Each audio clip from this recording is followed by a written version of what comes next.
Hi everyone, আজকের recipe মাছের ঝোল। আমার রেসিপি ফলো করে যে কোনো ধরনের মাছ রান্না করতে পারবেন।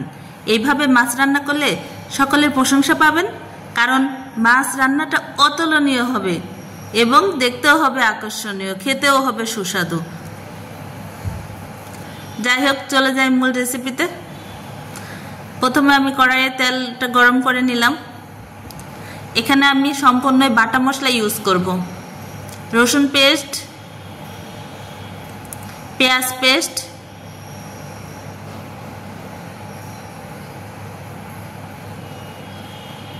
আদা পেস্ট,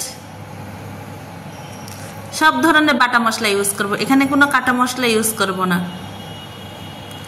আমি স্বাদ মতো লবণ দিয়ে দিলাম, মরিচের গুঁড়ো, যে যেরকম ঝাল খান বা মরিচের গুঁড়োতে যেরকম ঝাল আছে বুঝে ঝালটা দিবেন। হলুদের গুঁড়ো,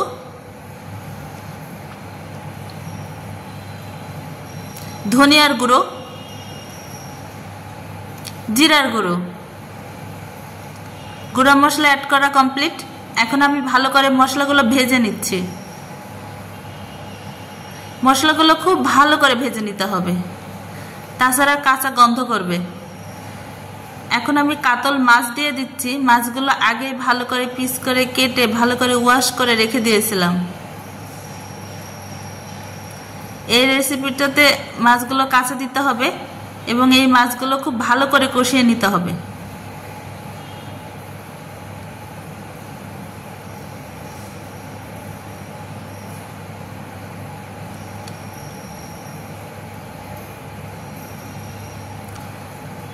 এখানে আমি কাতল মাছ ইউজ করেছি, আপনারা ইচ্ছা করলে এখানে অন্য কোনো মাছও ইউজ করতে পারেন। মাছগুলো হয়ে গেছে, মাছগুলো কষানো কমপ্লিট। এখন আমি এক পিস করে উঠিয়ে নিচ্ছি। মাছগুলো খুব আলতোভাবে উঠাতে হবে, না হলে ভেঙে যাবে।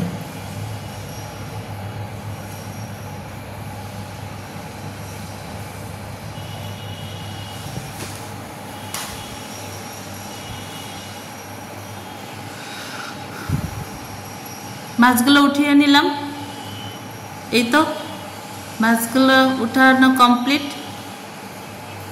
এখন আমি লাল লাল মশলার মধ্যে আলুগুলো দিয়ে দিচ্ছি। আলুগুলো এইভাবে কেটেছি। সাইজগুলো হবে এরকম, খুব একটা বড়ও না আবার বেশি ছোটও না। আলু দিয়ে মাছ ঝোল, এটা আমার খুব ফেভারিট। এই রেসিপিটা আমার ভীষণ ফেভারিট। আমি প্রায় এটা রান্না করি এবং রান্না করাটাও খুব সহজ। এখানে আমি গরম পানি ইউজ করলাম, আগে আমি হিট করে রেখেছিলাম। আপনারা অবশ্যই গরম পানি ইউজ করবেন। ঝোলের পরিমাণটা একটু বেশি দিতে হবে, কারণ এই রেসিপিটাতে ঝোল থাকবে। কিছুক্ষণ ঢাকনা দিয়ে ঢেকে রেখেছিলাম। এখন এই তো এই পর্যায়ে তরকারি মাছগুলো দিয়ে দিচ্ছি।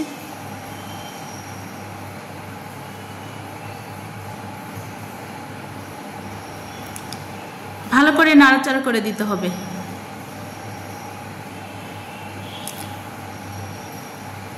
মাছগুলো যেন ঝোলের মধ্যে ডুবে যায়।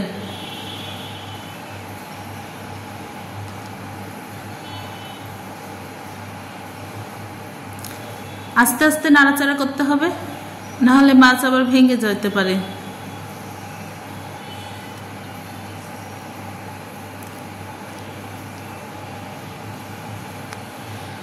এই তো বন্ধু, রান্না আমার কমপ্লিট। আমি এখন একটা বাটিতে উঠিয়ে নিয়েছি। দেখুন দেখতে কতটা ওয়াও দেখাচ্ছে।